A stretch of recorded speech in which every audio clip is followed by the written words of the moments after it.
नमस्कार। आज हम जापान से आई एक बहुत ही दिलचस्प सोच पर बात करने वाले हैं।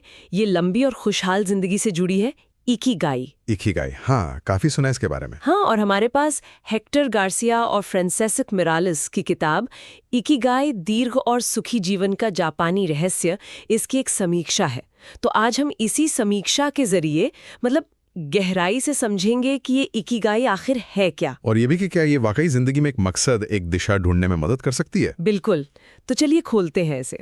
इकिगाई का जो मूल मतलब है वो है होने की वजह, है ना? हाँ, या कह सकते हैं वो कारण जिसके लिए आप रोज सुबह उठना चाहें। मतलब सिर्फ उठना नहीं, बल्कि खुशी से उठना। सही।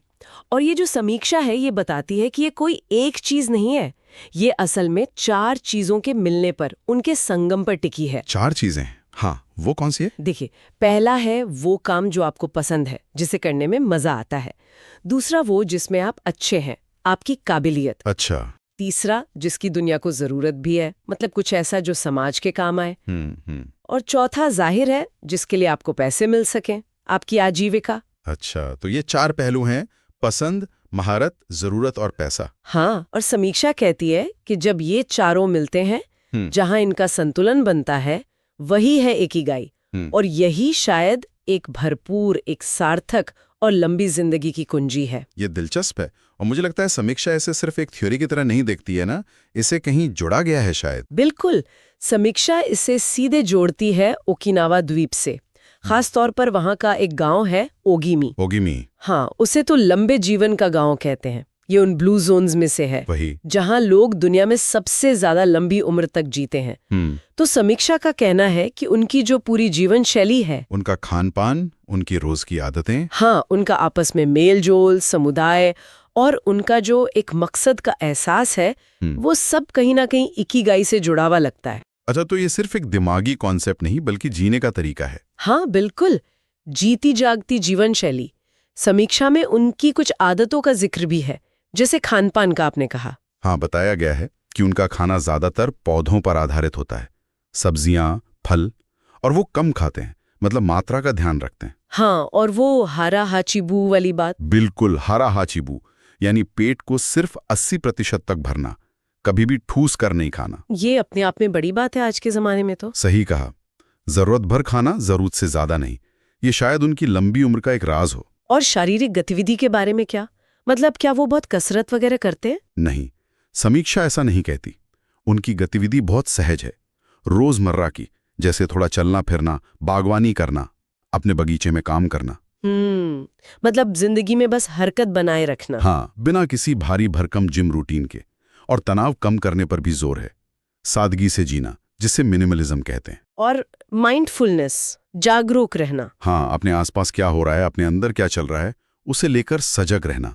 और एक और बहुत खास चीज है फ्लो स्टेट्स। फ्लो, ये वही है ना जब आप किसी काम में इतने मग्न हो जाते हैं कि समय का, आसपास का कुछ पता ही नहीं चलता। बिल्कुल बिल्कुल वही।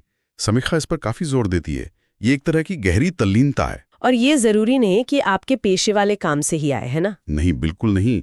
ये किसी शौक से आ सकता है, किसी कला से, बागवानी से, किसी भी ऐसी चीज से जिसमें आप पूरी तरह डूब जाएं।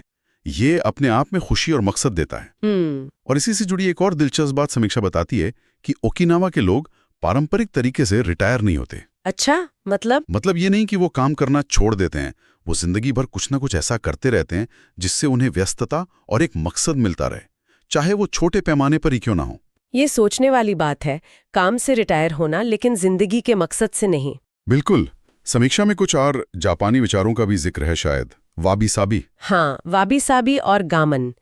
वाबी साबी यानी अपूर्णता में सुंदरता देखना, चीजों को वैसे ही स्वीकारना जैसी वो है। सही। और गामन मतलब धीरज, सहन शक्ति, मुश्किल वक्त में भी शांत और मजबूत बने रहना। तो समीक्षा कहती है कि ये सिर्फ फिलॉसफी नहीं है। नहीं, ये वो मानसिक और भावनात्मक गुण है जो उन समुदायों की रोजमर्रा की जिंदगी का हिस्सा लगते हैं। ये उन्हें जीवन के उतार चढ़ाव झेलने की ताकत देते हैं, एक तरह की रेजिलियंस। ये सब सुनने में तो काफी अच्छा और प्रेरणा देने वाला लगता है। लेकिन समीक्षा क्या किताब को लेकर पूरी तरह सकारात्मक है या कुछ आलोचना भी है? थोड़ी आलोचना भी है, हाँ। समीक्षा मानती है कि किताब बहुत अच्छी है, आसानी से समझ आती है, प्रेरणा भी देती है। लेकिन शायद कुछ मुद्दों पर थोड़ी सतही रह जाती है, मतलब गहराई में उतना नहीं उतरती। और एक बात और कही गई है कि ओकिनावा की जो तस्वीर पेश की गई है वो शायद थोड़ी ज्यादा आदर्शवादी है। अच्छा, मतलब असल जिंदगी की जटिलताओं को शायद उतना नहीं दिखाया गया। हाँ, कुछ ऐसा कह सकते हैं। थोड़ी रोमांटिसाइज्ड तस्वीर हो सकती है। ठीक है, तो अगर हम इस पूरी चर्चा को समेटें, इस समीक्षा से मुख्य बातें क्या निकल कर आती हैं? क्या है वो टेकअवेज? मेरे ख्याल से कुछ मोटी मोटी बातें हैं। पहली कि जिंदगी में एक मकसद होना आपकी सेहत और खुशी के लिए बहुत जरूरी है। ये सिर्फ एक अच्छी लगने वाली बात नहीं है। सही। दूसरी, दिमाग और शरीर दोनों को एक्टिव रखना, ये उम्र के साथ आने वाली गिरावट को रोकता है, ये अधीमा करता है। छोटी छोटी आदतें। हाँ, तीसरी बात यही है, बड़े बदलावों से ज्यादा शायद रोज की छोटी लगातार चलने वाली आदतें ज्यादा मायने रखती हैं, जैसे कम खाना, लोगों से मिलना जुलना, चलते फिरते रहना। और वो रिटायरमेंट वाली बात? हाँ, चौथी कि जिंदगी से कभी पूरी तरह रिटायर ना हो, कोई ना कोई ऐसी गतिविधि जरूर रखें जो आपको उद्देश्य दे, आपको व्यस्त रखे। ये वाकई बहुत काम की बातें हैं, सोचने पर मजबूर करती हैं। हाँ, और समीक्षा एक और नुक्ते पे रोशनी डालती है कि ये जो मकसद है, ये जरूरी नहीं कि किसी एक खास तरीके से ही मिले, ये अलग-अलग तरह की गतिविधियों से आ सकता है।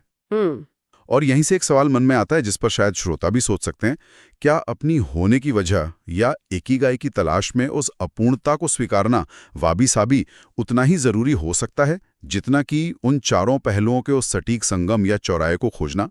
मतलब मंजिल जितनी ही जरूरी शायद वो यात्रा है अपनी अपूर्णताओं के साथ। बिल्कुल।